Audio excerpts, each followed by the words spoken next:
The arena pulses with electricity, a living organism breathing anticipation as thousands rise to their feet beneath blinding lights. This is championship territory, where history is written in sweat and blood. From opposite tunnels, two men emerge from different worlds on a collision course toward the same unforgiving center. Gennady Golovkin steps forward first, calm, expressionless, the embodiment of quiet destruction. The unbeaten middleweight king from Kazakhstan carries his power like a loaded weapon, his reputation preceding him into the ring, an executioner with a smile.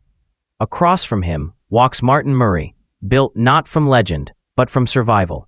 England's toughest export, a man who clawed his way out of prison yards and street corners into world title opportunities, fueled not by hype, but by stubborn refusal to break. The introductions thunder through the building. Golovkin the destroyer, Murray the challenger with nothing to lose. Gloves touch. The referee's final words vanish beneath the roar of the crowd. Somewhere between the cheers and the fear, reality settles in. 12 rounds stand between dominance and defiance. The first bell cuts through the noise, sharp and final. Golovkin advances immediately, patient, stalking. Murray circles, cautious but proud. The early seconds are tense, every feint a question, every step a threat. Golovkin probes with the jab, measuring distance, as though mapping Murray's fate inch by inch. Murray slips and moves, looking for opportunities to steal moments before the storm fully breaks. The crowd buzzes with unease. They've seen this movie before. They know how it usually ends. But Murray isn't here to play a role. He's here to test the monster himself. Golovkin wastes no time establishing control. His jab snaps like a piston, pounding through Murray's guard, forcing the Englishman backward. Every step Murray takes is measured under threat, trapped between retreat and retaliation. Golovkin cuts the ring with chilling efficiency, never rushing, never panicking, only advancing. Murray tries to answer with quick right hands and defensive clinches, tying up the champion whenever the pressure becomes unbearable. But Golovkin's touch already tells a story. He is learning, he is calibrating. Each punch collects data. Murray fires back bravely, landing clean shots that ignite the crowd, but Golovkin barely flinches.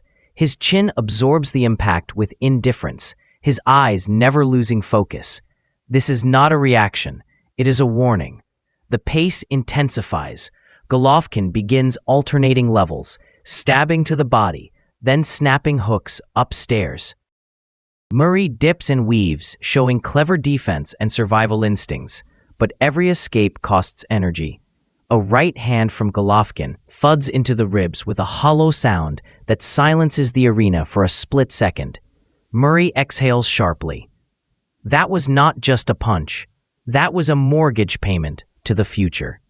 Still, Murray refuses to fold. He answers with heart, landing combinations that briefly disrupt Golovkin's rhythm. For fleeting moments, it looks competitive, but the champion's pressure is relentless. Golovkin's patience is deadly. He varies his tempo, lulling Murray into exchanges just to reclaim the center with heavier consequences. By the closing seconds of the early rounds, it becomes clear. Murray is brave, but Golovkin is inevitable.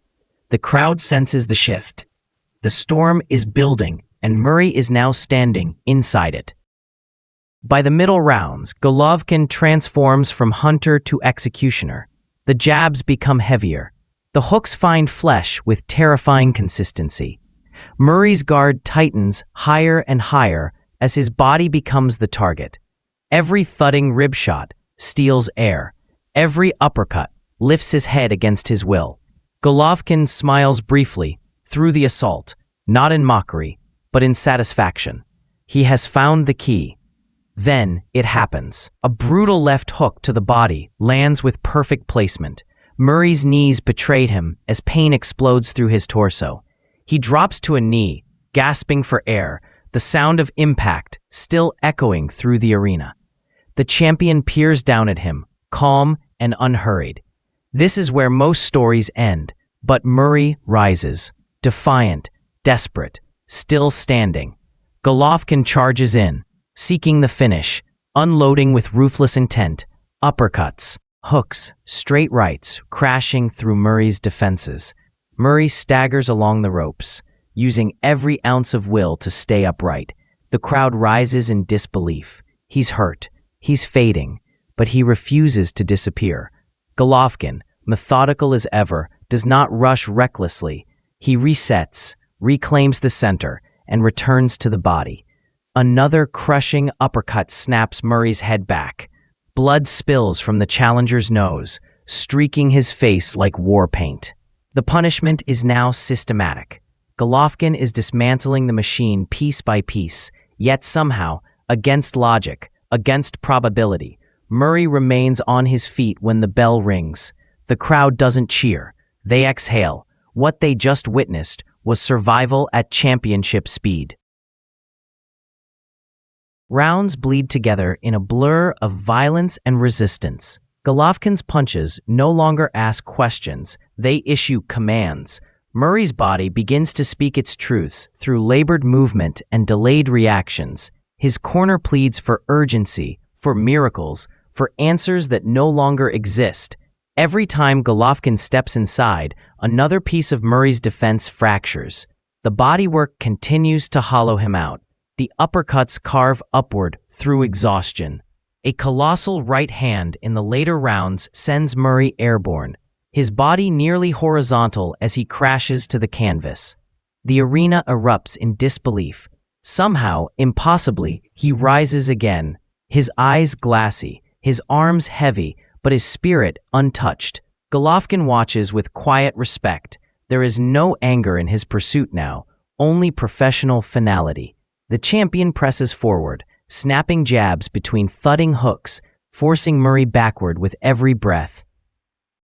Murray tries to rally, tries to answer with courage alone, but heart cannot shield the body from physics. The crowd grows uneasy. What once felt like competitive bravery now feels like tragic endurance. Even Golovkin's casual punches look heavy. Each exchange steals more time from Murray's future. His corner weighs his pride against his safety. The announcers speak in hushed tones now. It is no longer about who is winning, only how long the challenger can continue. Murray nods through the swelling in his face. He wants to go on. He wants to prove something. But the human body has limits, and Golovkin is an expert at finding them. The championship rounds arrive not as opportunity, but as judgment. Golovkin steps forward once more, his technique pristine even after sustained violence. He whips a right hand through Murray's guard that buckles the challenger's balance instantly. The ropes barely hold him upright. Golovkin closes distance with chilling calm, launching another brutal combination that empties what remains of Murray's resistance. The referee watches closely now. Murray's legs stiffen beneath him. His answers come slower. His defense fades. His heart is still trying, but his body no longer agrees. Finally, after one last devastating exchange, the referee intervenes. He steps between them, waving his arms with final authority. It is over. The roar explodes through the arena as the truth settles in. Martin Murray does not fall unconscious. He falls standing, defeated only by inevitability. Golovkin raises his gloves quietly, as he always does. No celebration, no theatrics. Just another night of dominance completed. The official announcement cuts through the noise. TKO victory for Gennady TripleG Golovkin. The unbeaten streak lives on. The reign continues. Murray is escorted to his corner, battered but respected. The crowd knows what they witnessed wasn't just a fight. It was a test of will against natural force. One man brought courage beyond measure. The other brought something colder, heavier, and unstoppable. As Golovkin exits the ring, the message travels faster than the cheers. The middleweight division still belongs to the same ruler. And tonight, the legend grows heavier with every step he takes away from the battlefield.